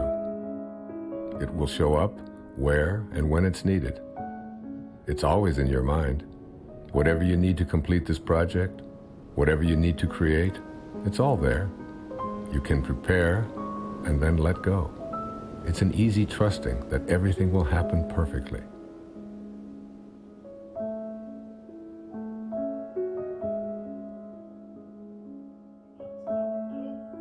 Bend forward to your lower spine. Bend your knees. Place your hands on the floor. Move your hips up and down. Right, left, right, left, right, left, right, left. Get your You know lower what? spine I can't shoot it from here. No? No, there's tint. Oh, but we really need something for B-roll. We don't have anything. I'm not the director. I don't know what David wants. Where is he anyway? He's probably sleeping off a hangover. Well, I gotta go in. I can't shoot it from out here. Oh, great. Go in. Go do that. You're not coming with me. Me? I'm not going in there. It's like 200 degrees in there. Okay. And what about you? No way, Jose. I had better get a bump for this. Mm-hmm. You're my hero. Okay.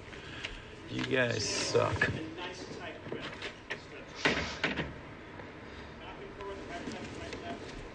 Hey, good morning. Good morning. I got up early. I was scouting locations. What? I found the most amazing spot overlooking the ocean. For what? For this? Yeah, for this. Really? It's a little bit of a hike, though. That's okay. We will indulge your creativity. You sound inspired, David. I am inspired. I'm making music, doing the down. What are you talking about? What is Rob doing in there alone? That's some crazy hot yoga torture. Yeah. I can't let him be in there by himself. Cover me, I'm going in. You're going in? Pick up your right foot in front of you. He's going in. I can't believe it. We live in a world in which all things are possible. There are no accidents. There's a divine organizing intelligence that supports all things.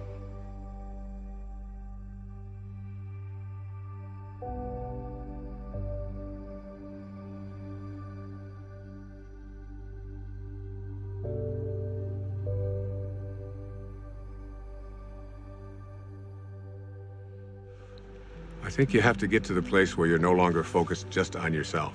And the things that you really want for yourself, you begin to say, how can I want them more for someone else than I want them for me?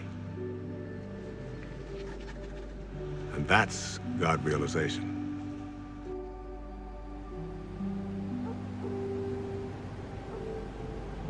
One of the things that happens when you move away from ego is that you move from a sense of entitlement to a sense of humility. You realize you're entitled to nothing. That's just the ego speaking. So the fundamental truth is that you must be like what you came from. If you came from divinity, you must be divine. If you hold your hands up and say, these are the hands of God, then what does God do with his hands? God is just giving. That's all God knows how to do. Hi. How are you this morning? Better than yesterday. That's a good way to be. Not better than anybody else, just better than you used to be. Hey, I was wondering, is there a place around here where I could actually buy some flowers? I wanted to bring some back for my wife. I can let you have some of these if you want. Really? Yeah. I mean, they're not fancy like you get in a flower shop. They're just indigenous roses. A little more rustic.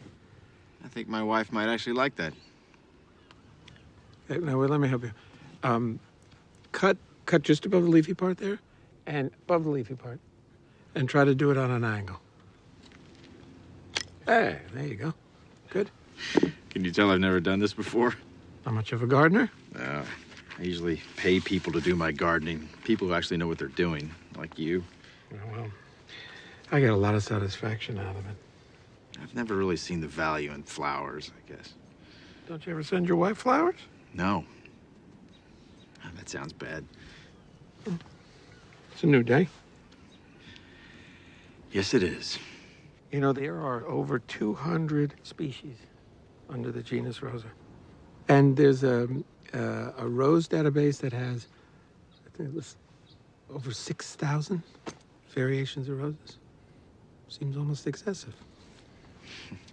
Here. Thank you very much. Can I give you a tip? No, thank you. Sure? It's okay. Well, I'll be sure to tell the owner of this place what a great staff he has. You just did. You? You're the owner. No, I really am. I apologize. I thought you were just the gardener. That's an easy mistake to make. I saw you watering the plants. Plants need to be watered. Yes, they do. Thanks again.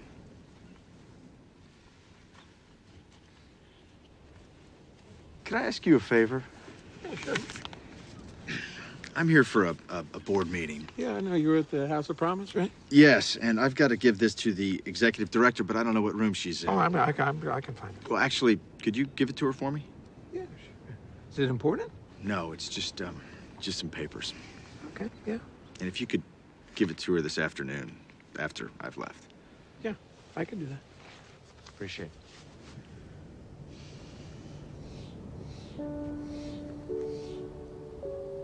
So you shift your thoughts from what can I get to how can I offer, how may I serve? If your attention is off yourself and about giving, the universe will respond by giving back to you.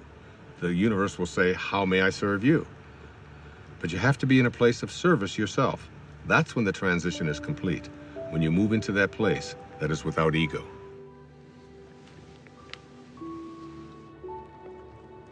Hey there. Hi. Missed you yesterday. Had a great game. Yeah, got stuck in town. Yeah, I understand. Things come up. Yes, they do. How'd the meeting go?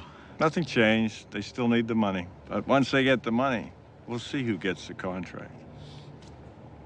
See you in the city. All right, see you here. Not so fast. Don't tilt it. No, we don't want to crush the flowers. That's very good.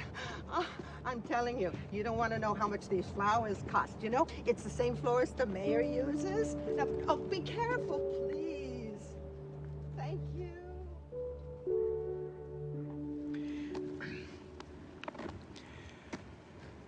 How about the name Rose if it's a girl?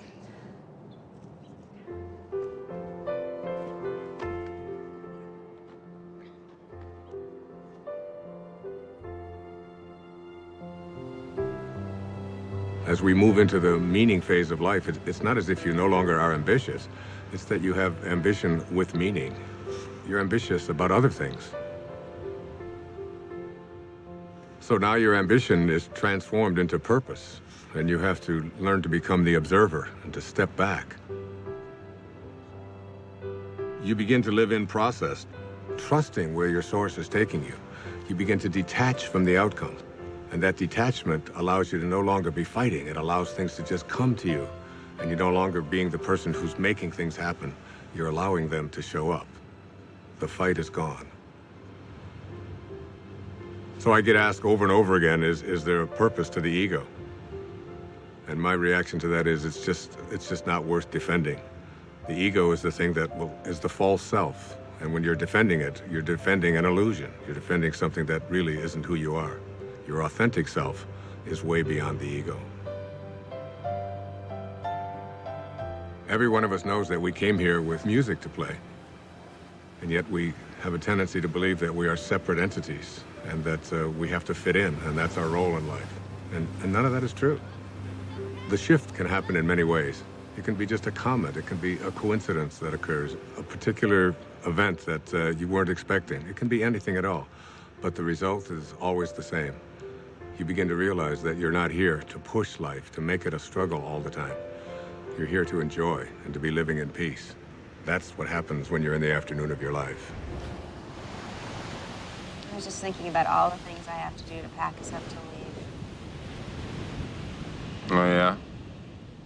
I'm like a walking to-do list. I think 90% of my day is spent managing everyone else's life and all their problems. Uh-oh. You are very appreciative. It's not what I mean. I love taking care of you and the boys. I do. I love my family, but... But? When I paint, I go somewhere. I feel connected. I feel blessed. And you're good at it. I miss it so much. On the hike yesterday, Jack told me that I don't paint. I realize that my own children have no idea who I am. They don't even know what I do.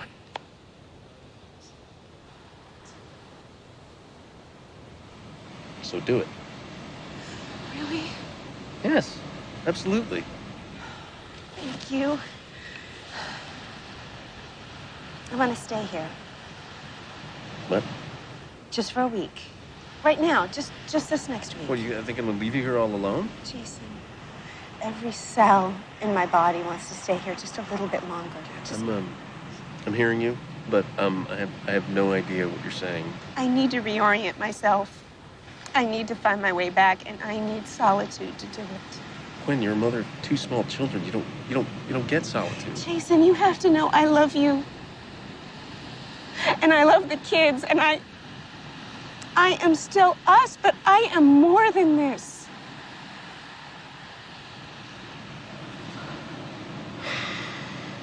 Okay. There's just one problem. See, I don't know how to do what you do. You'll be great.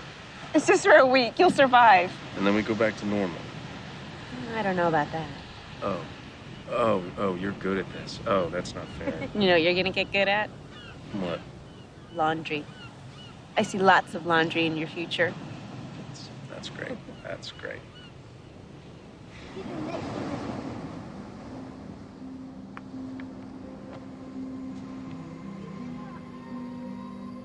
If you want to see the doors open in your life, you detach yourself from what the ego says, and you allow yourself to live from this divine place called spirit.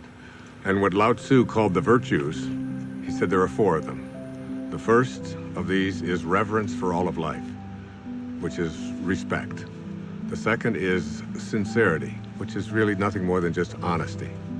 The third is gentleness, which manifests itself as kindness in our life. And the fourth is supportiveness, which just manifests itself as service, offering service to others. Those are the 4 virtues. And Lao Tzu asks us to live by them. There's a great quote by the poet Hafiz. He said, even after all this time, the sun never says to the earth, you owe me. Just think what a love like that can do. It lights up the whole world.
Oh, David. Hey. Hi. How you doing? So did you get everything you need? I think I got even more than that. Really? I'm actually inspired. I was looking at some of the footage. I'd love to do something with these interviews, something creative. Like what? Well, this place. There's something happening here. What you're talking about, the people, themes, I think I can really do something with Wait a second. I thought you were just a technician on this shoot. Isn't that what I heard you say before? I guess not. I think I'm getting it. Well, you know, David, the point is we're all going to get it. Ultimately, we're all going to get it. There's a great line from A Course in Miracles where Jesus says, if you want to be like me, knowing that we are alike, I will help you. If you want to be different than me, I will wait until you change your mind. And you will change your mind. And really, isn't it the ultimate thing is, why should we have to die in order to get it? We ought to be able to get it while we're here. It's been a pleasure. Thank you, my friend. God bless you.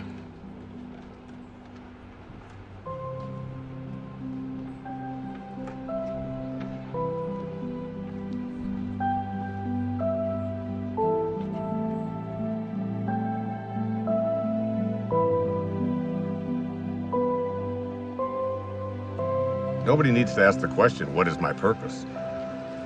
It will always be found in service. If you can just for one day put your attention on making life better for someone else, if you can focus on thinking like that, that's how God thinks. It's an ancient concept, but it's still relevant. To touch someone's life is more valuable than any amount of money. My friend Byron Katie says, to believe that you need what you don't have is the definition of insanity. That you can't be fulfilled until you get all these things, that's an illusion. Really, you don't need anything more.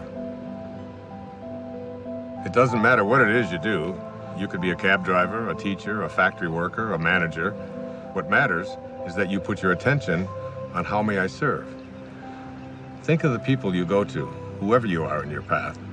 You can run an entire business this way, not being attached to outcome, putting attention on service. Your life becomes about living those virtues. How can I serve? How can I be gentle? How can I be reverent? Thinking like that means you're living in meaning. The messages of the morning are about what you can and can't do, about how society defines you. But in the afternoon, after the shift, it's about connecting to an energy that's taking care of everything, and we're all just being done. Try to stop yourself from breathing, from your fingernails growing. Living the virtues is all we need to do. The truth is, I feel something else is in charge of all of this. So it's really about surrendering to it. Surrendering to something that is bigger than you, that you are connected to, and that's really in control of everything.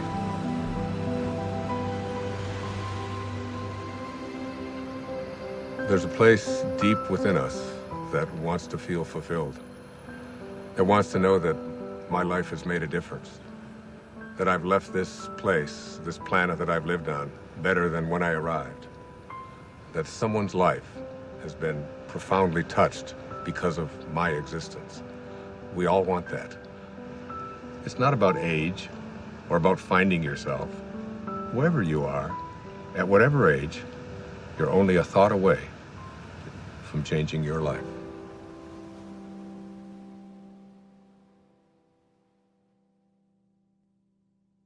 This is not a race. You don't have to run. You might even slow it down, take a look around instead of chasing everyone. Nothing to prove, no point to make. If when it's said and done, you know in your heart that your song is sung. Don't go with your song still inside you. Let it guide you every day. We all know that it's good to be humble, but don't mumble your life away. You could lose it all. You would still feel like you'd won. You might fall out of the sky, learn to fly just by reaching for the sun. No need to fret, but by regret. If when it's said and done, you know in your heart that your song is sung. Don't go with your song still inside you. Let it guide you every day. We all know that it's good to be humble, but don't grumble your life away. A little teamwork now. La la la la la. La la la la la. Low la low la low. Low la low la low. La la la la la la la. La la la la la la la. Low la low low low low. Low la low low low low. Rubber da scrub. Hobba de hobba do. Hooba da hooba da hooba de ha. Hooba de hooba de hooba de ho. Don't go with your song still inside you. Let it guide you every day. We all know that it's good to be humble, but don't fumble. Don't grumble. Don't mumble life away.